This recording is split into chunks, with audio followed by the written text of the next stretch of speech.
Assalamualaikum warahmatullahi wabarakatuh. Kami, kelompok 4 dari kelas A, akan mempresentasikan mengenai tugas dari mata kuliah Teknologi Galangan Kapal semester 5 dengan judul Perencanaan Pembangunan Infrastruktur Galangan PT Nebula Cybership guna mendukung industri maritim di Indonesia. Sebelumnya, perkenalkan saya Nurutya Siningtyas dengan NIM akhir 038 dan teman-teman saya dipersilakan untuk memperkenalkan diri. Dan saya Alfian Rizky Majbaraka dengan NIM akhir 002. Saya Rafael Sregar dengan NIM akhir 016. Saya Ezra Zafran Musyafa dengan NIM akhir 021.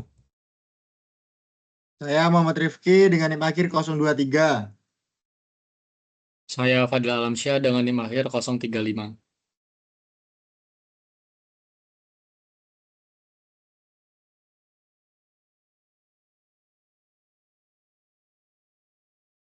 Selanjutnya, apa saja bahasan yang akan kami sampaikan? Yang pertama pada bab 1, yaitu pendahuluan, berisi mengenai latar belakang dan rumusan masalah. Bab kedua mengenai studi literatur. Bab ketiga, perencanaan galangan kapal PT Nebula Cybership dengan bahasan 3.1, penentuan lokasi galangan. 3.2, perencanaan fasilitas galangan. 3.3, layout tata letak galangan. 3.4, analisis biaya kebutuhan galangan. 3.5, inovasi teknologi modern pada galangan. Dan yang terakhir pada bab 4, penutup, berisi mengenai kesimpulan.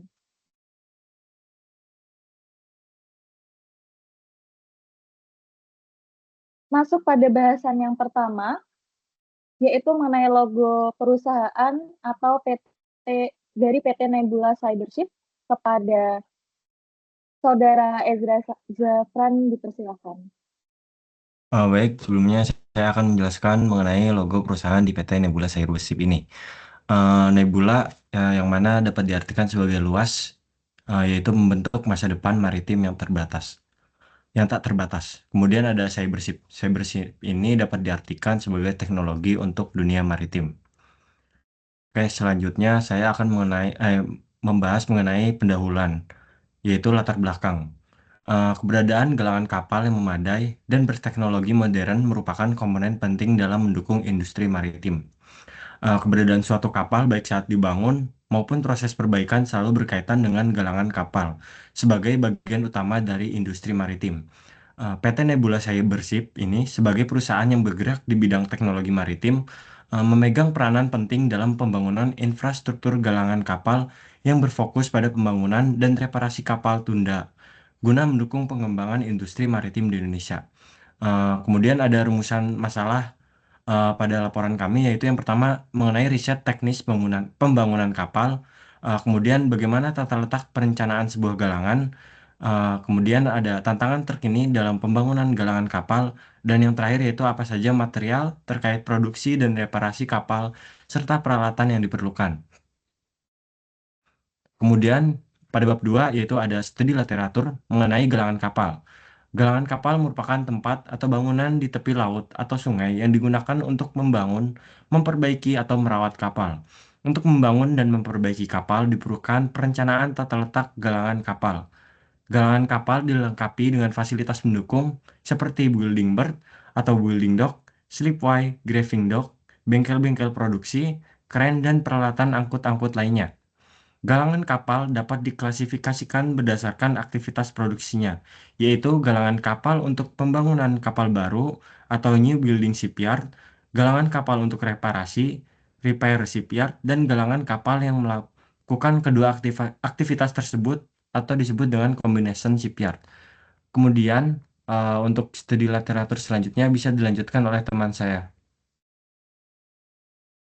Baik, selanjutnya mengenai sarana dan prasarana galangan, sarana produksi utama pada galangan kapal.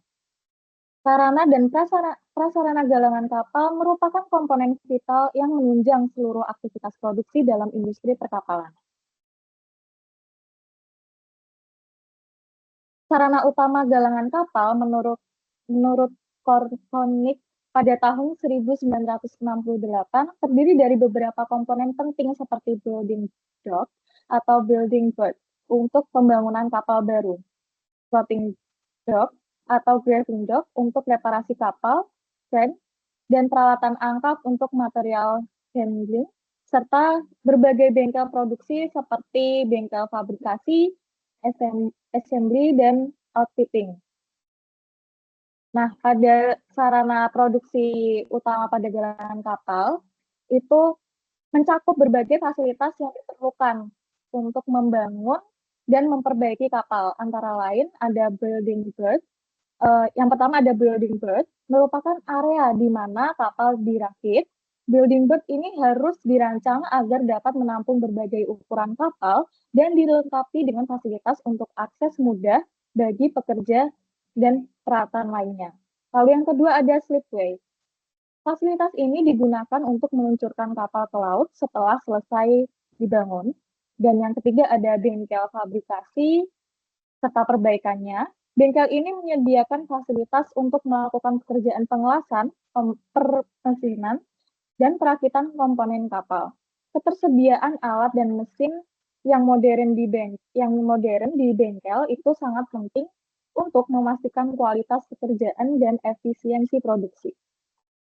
Selanjutnya mengenai sarana penunjang adalah infrastruktur yang mendukung operasional galangan kapal secara keseluruhan. Nah, yaitu ada yang pertama, mengenai perkantoran. Fasilitas ini digunakan untuk manajemen dan administrasi galangan. Ruang kantor ini harus dirancang agar nyaman dan fungsional, sehingga staf dapat bekerja dengan efektif dalam merencanakan, mengelola proyek, dan berkomunikasi dengan klien. Yang kedua ada area penyimpanan material. Ketersediaan ruang penyimpanan yang cukup untuk material seperti baja, mesin, dan komponen lainnya sangat penting.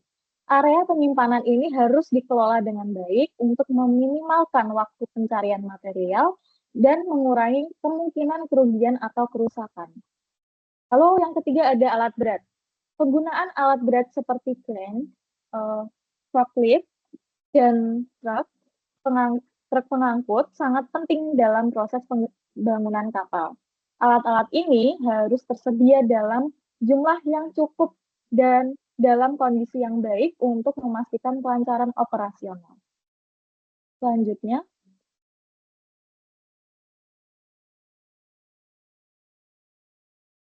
selanjutnya mengenai studi literatur 2.4 yaitu reparasi kapal. Reparasi kapal adalah proses penting yang dilakukan di galangan kapal untuk memastikan bahwa kapal tetap dalam kondisi layak operasi dan memenuhi standar keselamatan yang telah ditetapkan. Proses ini mencakup berbagai aktivitas, mulai dari pemeriksaan awal hingga perbaikan dan pengujian akhir sebelum kapal kembali beroperasi.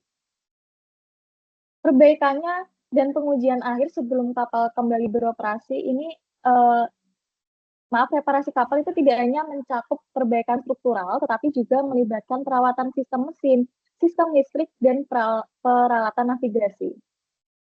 Dengan demikian, galangan kapal berperan sentral dalam menjaga keselamatan dan efisiensi operasional kapal. Proses reparasi kapal itu umumnya dimulai dengan pemeriksaan dan penilaian awal. Dari tim teknis melakukan inspeksi menyeluruh terhadap bagian-bagian penting kapal seperti lambung, mesin, dan sistem navigasi. Nah, hasil dari pemeriksaan ini akan menentukan jenis perawatan atau perbaikan yang diperlukan. Apakah hanya perbaikan kecil atau overhaul total. Setelah penilaian awal, tahap berikutnya adalah dry docking, di mana kapal dipindahkan ke dock kering untuk mempermudah akses ke bagian bawah kapal. Proses ini penting untuk membersihkan lambung dari karang, ganggang, dan kotoran lainnya yang menempel, serta dapat memeriksa adanya kerusakan struktural. Setelah berada di dock kering, perawatan lambung dilakukan, termasuk pembersihan, pengecatan ulang, dan perbaikan jika ada kerusakan. Selanjutnya, perawatan mesin dan sistem mekanis menjadi fokus utama. Mesin kapal itu harus dibersihkan dan diperiksa untuk keausan. Dari suku cadang yang rusak perlu diganti, dan sistem mekanis lainnya seperti sistem kemudi, pompa, dan generator juga diperiksa dan diperbaiki. Setelah semua perbaikan selesai, dilakukanlah pengujian dan sertifikasi untuk memastikan semua sistem berfungsi dengan baik dan layak sebelum kapal dikembalikan ke laut. Nah, reparasi ini dapat menjadi beberapa jenis berdasarkan waktu pelaksanaan serta volume pekerjaan yang dilakukan. Yang pertama ada annual repair, dilakukan setiap tahun dengan fokus pada pembersihan badan kapal di bawah garis air, serta penggantian komponen yang diperlukan. Lalu yang kedua ada special repair. Dilakukan setiap 4 tahun sekali, mencakup penggantian plat yang sudah tidak memenuhi syarat, dan yang terakhir ada emergency repair, yaitu perbaikan darurat yang dilakukan di luar jadwal reparasi ketika terjadinya kerusakan mendadak akibat tabrakan atau kecelakaan lainnya. Next.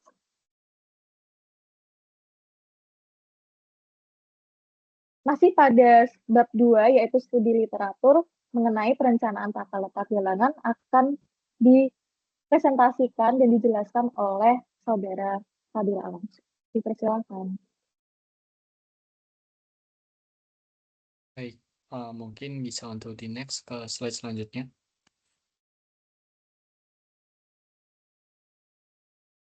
Baik,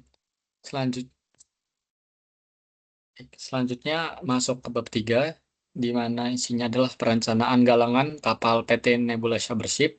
Di sini kita akan membahas beberapa hal, di antaranya ada penentuan lokasi galangan, dilanjutkan dengan perencanaan fasilitas galangan, layout tata letak galangan, dan juga inovasi teknologi modern. Bisa di next.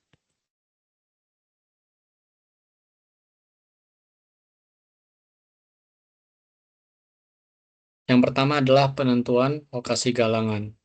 Untuk galangan PT Nebula Ship, kita mengambil lokasi di Jalan Raya Pelabuhan Gabion, Bagandeli, Medan Kota Belawan, Kota Medan, Sumatera Utara, Indonesia. Pemilihan lokasi ini didasarkan kepada letak yang strategis dan juga beberapa faktor yang mendukung. Salah satu alasan yang membuat kami memilih lokasi ini adalah dikarenakan PT Nebula Ship terletak bertepatan di samping dengan pelabuhan utama yang ada di Sumatera Utara, yaitu Pelabuhan Belawan, sehingga nantinya akan memudahkan akses logistik dan juga dapat mengefisiensi waktu. Untuk alasan pendukung lainnya adalah PT Nebula Ship yang berfokus pada kapal tunda terletak bertepatan bersebelahan dengan pelabuhan utama di Sumatera Utara, yaitu Pelabuhan Belawan, dan juga di sebelah dengan perusahaan LNG, yang dimana dua tempat tersebut membutuhkan kapal takbut atau kapal tunda, sehingga proses produksi dari PT Nebula Ship dapat terus berjalan seiring dengan keterbutuhan dua tempat tersebut. Bisa di next.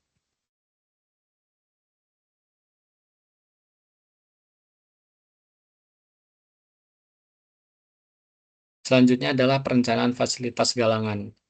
Di galangan PT Nebula Ship kita merencanakan beberapa fasilitas yang disediakan. Yang pertama itu ada main office, yaitu kantor pusat untuk kegiatan administrasi dan manajemen. Selanjutnya ada office, yaitu ruang kerja untuk staf dan manajemen. Ada gudang material, yaitu ruang penyimpanan untuk material dan peralatan yang diperlukan untuk pembangunan dan perbaikan kapal serta menjaga keamanan barang. Lalu ada K3 Office, yaitu kantor untuk mengelola kesehatan dan keselamatan kerja. Selanjutnya ada pos satpam, dilanjutkan dengan parkir karyawan, dilanjutkan dengan parkir khusus. Lalu ada musola, nomor 9 ada kantin, nomor 10 ada gudang penyimpanan alat-alat, yang dimana untuk memudahkan akses saat alat-alat tersebut dibutuhkan. Selanjutnya ada bengkel fabrikasi, yaitu area untuk fabrikasi komponen kapal, memproduksi bagian-bagian kapal dengan spesifikasi yang tepat dan meningkatkan kualitas dan efisiensi. Selanjutnya ada bengkel trafo, selanjutnya ada bengkel mesin dan kelistrikan, Nomor 14 ada bengkel pipa. Nomor 15 ada sunblasting, yaitu area untuk proses sunblasting. Nomor 16 ada bengkel motlove. Nomor 17 ada bengkel konstruksi. Nomor 18 ada bengkel plat. Nomor 19 ada mess room karyawan. Nomor 20 ada ruang medis. 21 ada ruang nitrogen dan oksigen. Nomor 22 ada dermaga. Nomor 23 ada ruang nitrogen dan oksigen. Nomor 24 ada graving dock 1. Nomor 25 ada graving dock 2. Dan nomor 26 ada dock slipway. Bisa di next. Untuk selanjutnya adalah perencanaan dari layout galangan kapal PT Nebula Ship yang akan dijelaskan oleh rekan saya.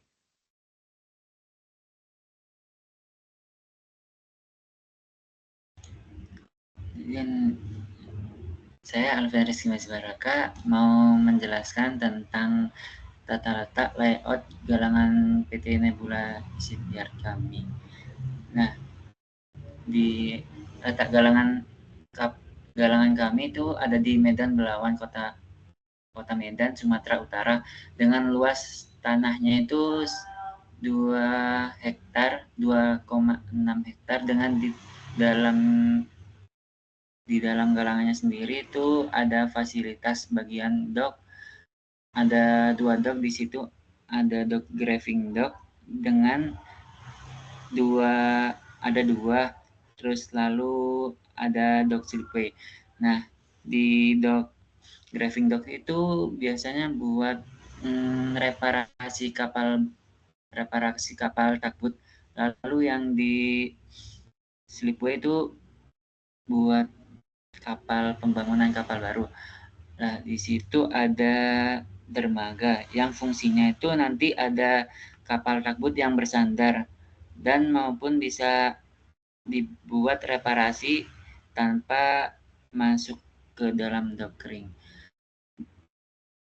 Lalu untuk fasilitasnya tadi itu ada seperti perkantoran, seperti main office, terus ada juga bagian bengkel seperti gudang penyimpanan alat-alat yang lumayan agak besar, gudang material. Lalu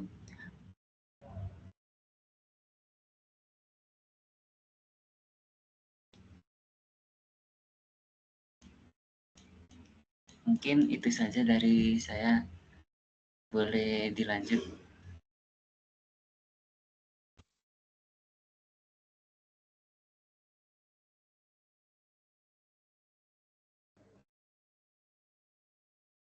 Baik, saya akan menjelaskan inovasi teknologi modern pada galangan.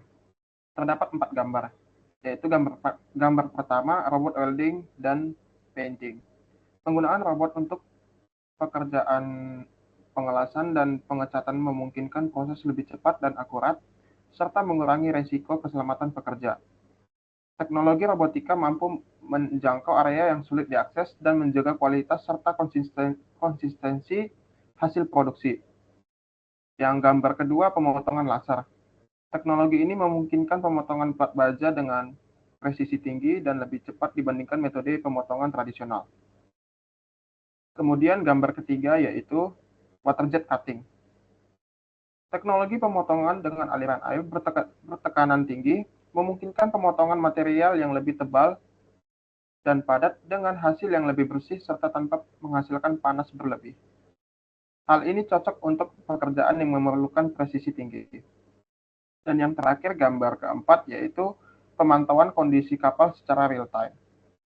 Data dari sensor di kapal dapat dianalisis untuk memprediksi kebutuhan perawatan, mengoptimalkan konsumsi bahan bakar, serta meningkatkan performa kapal. Sistem ini juga dapat diterapkan di galangan untuk memantau kondisi peralatan dan fasilitas. Next. Baik, untuk selanjutnya akan dijelaskan oleh Saudara Rifki. Oke, baik. Selanjutnya itu ada analisis biaya kebutuhan galangan. Untuk yang pertama itu ada biaya tanah dan persiapan. ada pembelian tanah seluas 26.179 meter persegi dengan menghabiskan total biaya 52.358 juta. Ada pemadatan dan reklamasi dengan total biaya 7.853.700.000 rupiah. Dengan subtotal untuk biaya tanah dan persiapan ini 60.211.700.000 rupiah. Yang kedua itu ada biaya infrastruktur. Yang pertama ada penggalian 2 graving dock dengan panjang 45 meter, lebar 15 meter, dan kedalaman 6 meter dengan total biaya 48 miliar. Terus struktur beton 2 graving dock dengan total biaya 9.600 juta, sistem pompa air 2.500 juta, pembangunan slipway dengan 70 meter kali 20 meter dengan total biaya 4.200 juta. Bisa di next. Terus selanjutnya itu ada rel untuk slipway itu 2 jalur dengan total biaya 7 miliar. Terus sistem with slipway dengan detailnya 2 unit dengan total biaya 6 miliar. Terus struktur baja prefabrikasi dengan detailnya workshop dengan total biaya 3.750 juta. Terus ada bangunan kantor sederhana dengan total biaya 1.500 juta. Dengan subtotal infrastruktur ini adalah 58.550 juta. Yang ketiga ada biaya peralatan. Yang pertama itu ada kren berkapasitas 30 ton dengan detailnya itu 2 unit dengan menghabiskan total biaya 30 miliar. Terus Width Graving Dock itu ada 6 unit dengan total biaya 12 miliar. Terus peralatan workshop seperti mesin las, pemotong, dan lain-lain dengan total biaya 8 miliar. Terus ada forklift dengan detailnya 4 unit dengan total biaya 4 miliar. Jadi subtotal untuk peralatan ini mencapai 54 miliar. Bisa di next. Nah, yang keempat itu ada biaya tenaga kerja. Ada pekerja tetap dengan detailnya 100 orang dengan total biaya 5 miliar per tahun. Yang kedua ada pekerja harian dan tidak tetap dengan detailnya 50 orang dengan total biaya 1 miliar 500 juta per tahun. Subtotal dari tenaga kerja ini ada mencapai 6 miliar 500 juta. Yang kelima ada biaya perizinan dan administrasi. Yang perizinan dengan detailnya itu semua jenis perizinan dengan total biaya 3 miliar. Terus ada administrasi awal yaitu pengurusan dokumen-dokumen dengan total biaya 1 miliar 500 juta. Dengan subtotal perizinan sendiri 4 miliar 500 juta. Nah, yang keenam ada biaya operasional awal. Yang pertama ada material awal produksi dengan detailnya seperti plat baja, cat, dan lain-lain dengan menghabiskan total biaya 6 miliar. Yang kedua ada listrik, air, dan maintenance detailnya selama 1 tahun dengan total biaya 2 miliar. Subtotal operasional awal ini mencapai 8 miliar. Jadi rekapitulasi biaya total keseluruhan adalah 160 miliar 221 juta 700.000 rupiah. Mungkin bisa di next.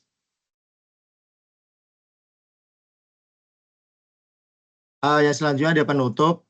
Kesimpulannya yaitu analisis biaya menunjukkan bahwa investasi dalam pembangunan galangan ini tidak hanya akan memberikan manfaat ekonomi bagi perusahaan, tetapi juga berkontribusi pada pengembangan industri maritim nasional. Dengan adanya galangan kapal ini, diharapkan dapat memenuhi kebutuhan pasar akan kapal tunda dan reparasi, serta menciptakan lapangan kerja bagi masyarakat setempat. Secara keseluruhan, PT Nebula Cybership berkomitmen untuk menerapkan praktik terbaik dalam pengelolaan sumber daya manusia dan keberlanjutan lingkungan, sehingga dapat beroperasi secara efisien dan bertanggung jawab. Dengan demikian, galangan kapal ini diharapkan dapat menjadi pionir dalam industri perkapalan di Indonesia dan memberikan dampak positif bagi perekonomian lokal dan nasional. Bisa dilanjutkan oleh teman saya. Terima kasih. Baik, sekian dan terima kasih dari kami, kelompok 4 kelas A, Teknologi Galangan Kapal, dengan PT Nebula Cybership. Wassalamualaikum warahmatullahi wabarakatuh. Waalaikumsalam. Waalaikumsalam warahmatullahi wabarakatuh.